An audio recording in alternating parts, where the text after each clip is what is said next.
He was perfect, until he wasn't. I met Adrian at a wine bar I didn't even want to be at. It was my best friend's birthday, and I had just broken up with Nathan. A 4-year relationship down the drain.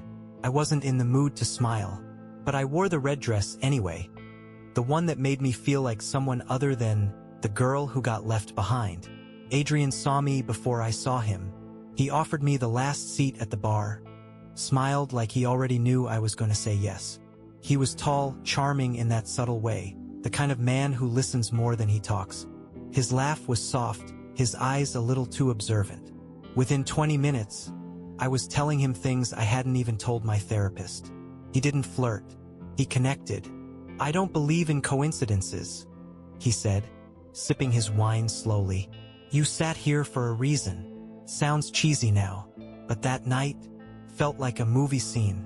At the end, he didn't ask for my number. He gave me his card, a clean, expensive-looking one with just his name and a number. "Call me," he said, "but only when you're ready." And I did.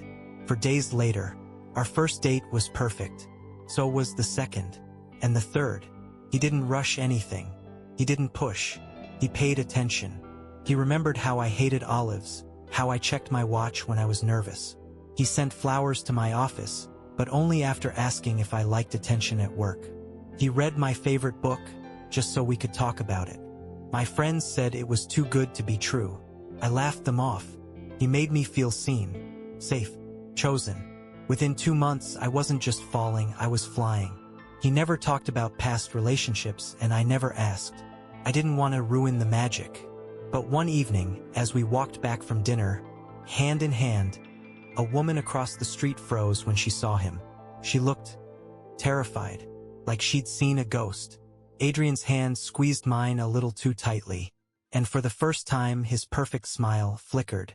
That night, after the woman on the street saw him, I asked, "Who was that?" Adrian paused.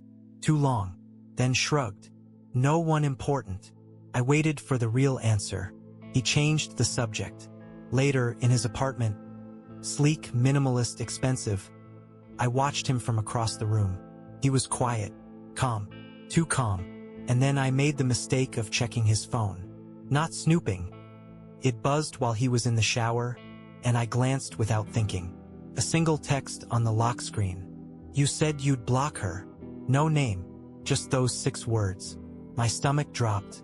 When he came out, I asked again, this time firmer. "Adrian, who was she?"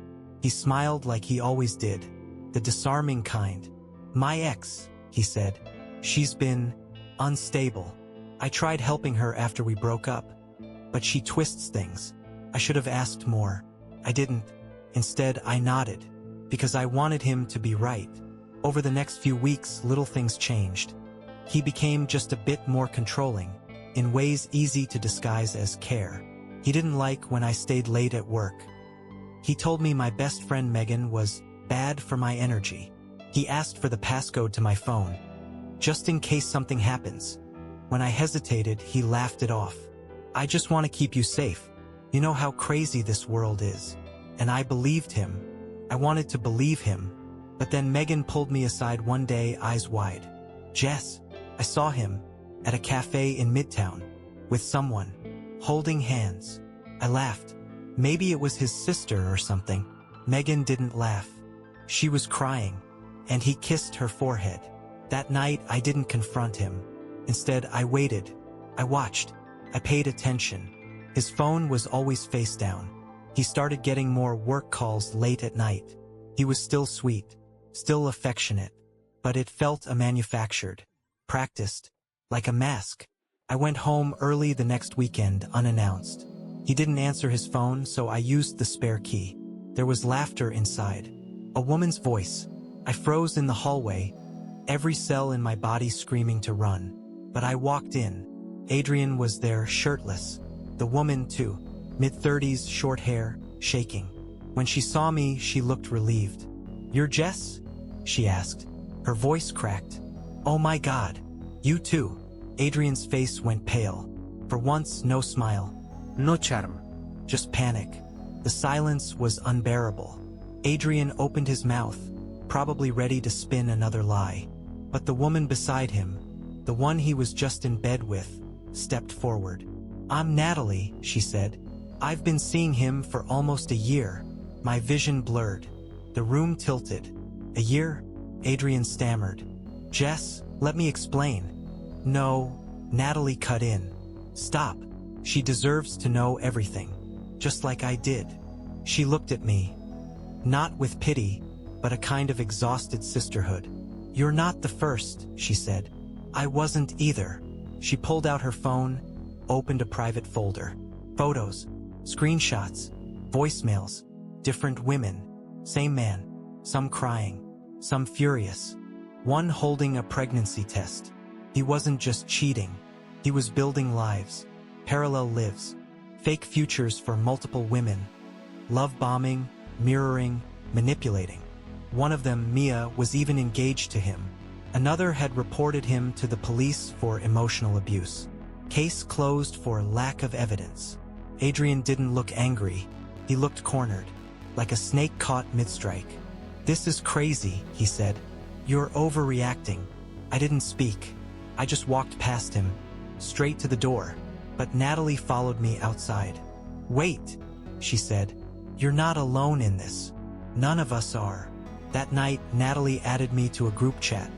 The Garden, private space, 10 women, all victims of Adrian's charm and cruelty. We shared timelines, receipts, therapy notes, medical bills. It felt like uncovering a cult, and he was the leader. One woman, Zoe, had lost her job after he manipulated her into isolating from colleagues. Another, Claire, said he used her credit to finance his luxury apartment.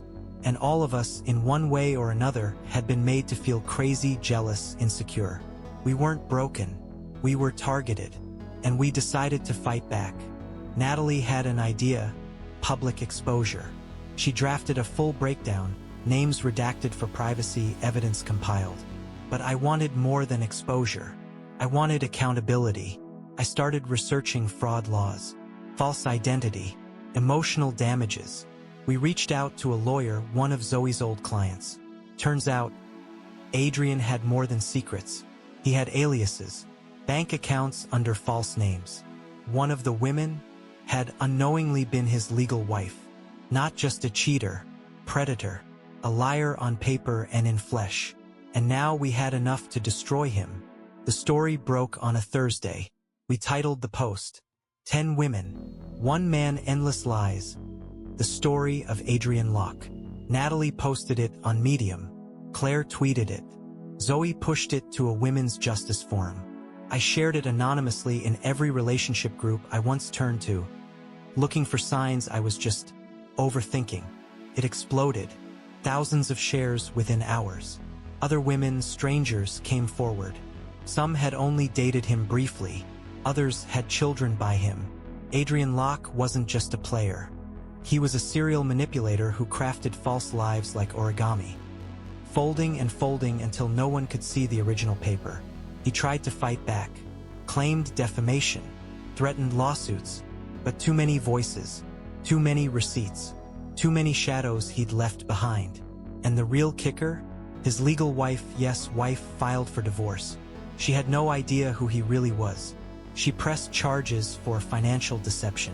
A private investigator uncovered at least 3 different IDs, multiple leases under different names, a bank account in Miami none of us knew about. Eventually, the law caught up, not for breaking hearts, but for fraud, identity misrepresentation, and coercive control. He was arrested, quietly, no news cameras, but we knew, and we celebrated. People asked me later, "Do you feel healed now?" I wanted to say yes. I wanted to tie it in a neat bow. But healing isn't a clean arc. It's jagged. It's crying at 2 a.m. even though he's gone. It's trusting again. Not someone else but yourself. What I did feel was power.